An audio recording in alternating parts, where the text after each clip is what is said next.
Thank you. Amazing. Can you hear me at the back? Yes. So this morning I gave a session which was sort of the big picture of how Adobe's thinking about generative AI. This afternoon I want to show a particular pet project of mine. And if you look at it through the lens of storytelling, you might think that if you tell a story long enough, eventually the story tells you something. And so without further ado, back in 2013, I decided to do a vision piece about the future of AI and what we thought AI might mean for the future of design. And I wanted to make it more exciting than designing websites because everybody assumed that would be rapidly changing. And my thesis was that if you can design things really quickly, then suddenly the fashion cycle would shrink from maybe an annual one or a seasonal one to maybe a matter of weeks or even minutes. And so I came up with a story where there are these three virtual agents. The one at the back is called Cece, and she's doing the creative design.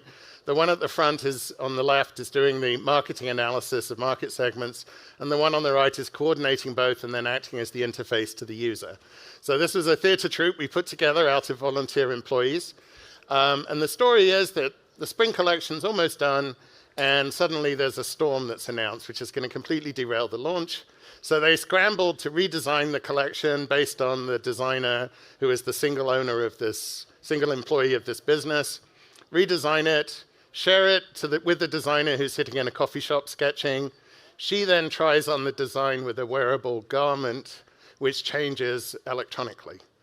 So this was a nice metaphor. We thought, yeah, maybe one day science fiction. So where do you go with this story? So in one way, we follow the natural trajectory of Adobe, which is to say, what if you could take garments, just photographs, and then not only recolor them, but then retexture them as well. So for this, it's much harder because you have to reverse engineer the coordinates on the fabric from a single dress. You want to recreate the folds and patterns. And so this is great for things like the modern version of catalogs, where you have a combinatorial explosion of fabrics and things. It used to be a very manual process to do this reverse engineering. Now we can do it automatically with AI. So the next one is, well, what if it's not the same garment, but you just want to do a virtual try-on, which is also a familiar idea. So in this case, it's some of our latest work on taking the image on the left, having a single image of the new garment, and then doing virtual try-on and showing a realistic-looking person wearing that fabric. So this is great for e-commerce, but the reason I'm talking to you today is that story kept nagging at me, and I thought, it's such a nice idea. What if we could actually build a dress that did that? So found another intern, brought her on board. This is Christine. She worked with TJ, who's the head of the Emerging Devices group, and they built the dress on the far right. It looked fantastically futuristic. We tested all the components. We put it together, and it didn't work. So we kept trying, and we kept trying. She became a full-time employee. We then did the little swatches in the dress, one to the left, and then we did the bag at the front, as well as what we call a canvas, a flat sheet of the material. And then we ended up going for broke and doing 1,000 pixels, which feels like 1975, but they're really interesting pixels because of the form factor. So when you put that all together, you end up with a dress that has what we call petals. You can also think of them as snake scales if you're into snakes. And they can change between being silver and white. And they do this by having a switchable diffuser, which is also flexible. So it's a relatively soft, lightweight garment. There are flexible printed circuit boards underneath to keep it thin, because the last thing you want to do is make somebody look different sized than they are.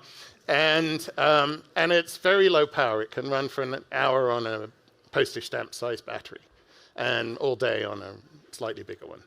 So this is what it looks like when it's in motion. So not only can you download designs like you could with e-ink, but it runs at video rates. So you can actually make it fully animated. It's sunlight visible, unlike LED dresses, which would use an enormous amount of power.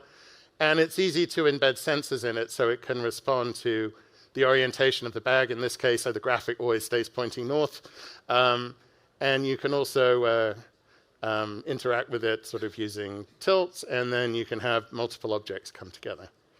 So we showed this at Max in LA. Everybody loved it. And then people took me aside and said, you might want to work with a real designer.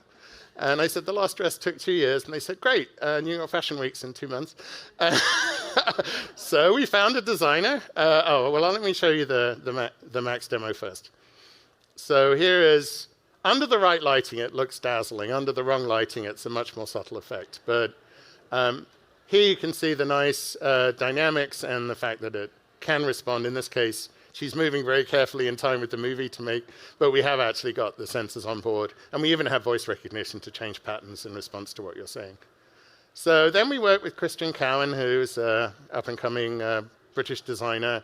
And you can see here the layered printed circuit boards. This is version 2 of the full dress.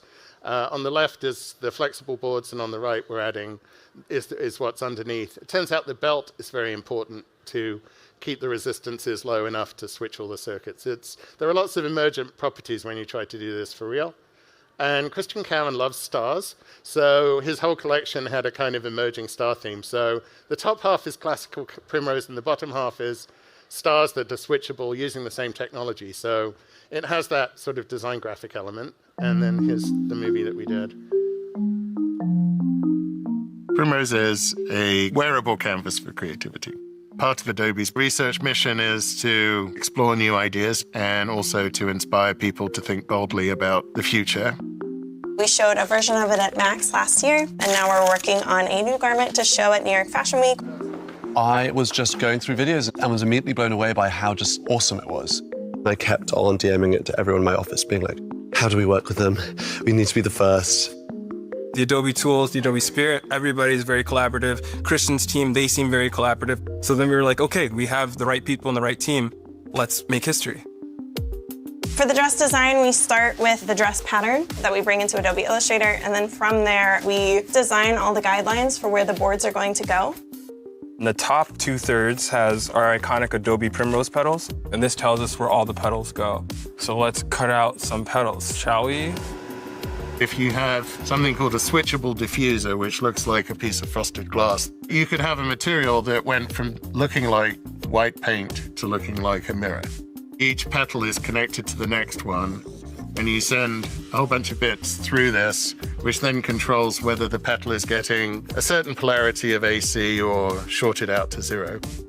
Mapping out this dress, we had to be very precise. There's a lot hidden within a very small area of fabric. Afterwards, we use a lot of After Effects to kind of create the content that goes on the dress. How do you control specific petals? The new software tools we have in simulations create different patterns on the garment. So let's do I want it to stars. feel almost as organic as possible. Okay, Yeah, see, that's awesome. The last dress took us about 3 years. This one, from concept to completion, it's been 2 months. Getting to lead a project of this magnitude at this speed has been really exciting, a real opportunity to show off what Adobe Research can do and what Adobe tools can do. I'm really excited for the future of fashion and technology. I hope people are just inspired and looking for ways to kind of merge the two. It's important to just keep on breaking boundaries and to keep on pushing yourself.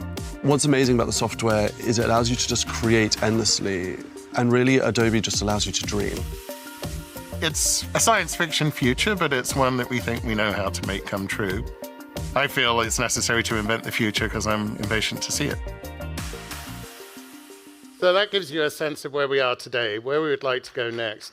Thank you. Imagine that you have an outfit that you can wear to the office, and then when you go to the reception afterwards, you can change the fabric or the design to be more playful or leave me alone, whichever mood you're in. Imagine that as you cross the street, it turns into something much more visible so you don't get run over, and then turns back to the design when you get to the other side. Everyone would like it to be in color. Some people have said, could I design my own patterns? And of course you could. So there could be a whole ecosystem of aftermarket upgrades and, other designers expressing themselves on independent of the fabric, and people could do it themselves. And we think this will just be a new form of expression, and I can't wait until there's a party full of people wearing these garments and swapping patterns and, going to sporting events and having things that respond to the action and so on. So the difference when you wear something is it becomes part of your identity, and I really think that changes. Think how much we're bonded to our phones, both for good and bad. I hope that this will get people to look up rather than looking down, and also to engage with each other. And with that, I hope that in some way you get to join me in this exciting plausible future. Thank you.